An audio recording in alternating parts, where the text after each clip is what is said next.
હમણાં વિસાવદરમાં ચોર આવ્યા અને એક ખેડૂત ફરીમાં ખાટલો નાખી અને સૂતો હતો. તેણે વિચાર્યું કે લાકડી અને તલવાર તો ઘરમાં પડ્યા છે, હવે શું કરું? પણ ત્યાં તેને ઓહાણ આવી ગયું કે સાવરણો ફરીમાં પડ્યો છે. ઓહાણ હથિયા. તેણે સાવરણો હાથમાં લઈ ખેડૂતે આ ચોરને હાવણે ઝાટકી નાખ્યા અને ચોર ઊભી પૂંછડીએ ભાગ્યા. આ રીતે ચોરને સાવરણાથી ભગાડ્યા. અમારા ક્ષત્રિયો કહે છે કે આમ આદમી પાર્ટી સારી છે, પરંતુ અમારા વડવાઓ હાથમાં તલવાર રાખતા.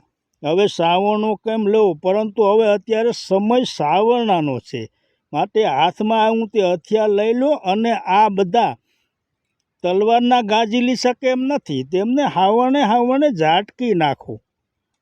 જય માતાજી.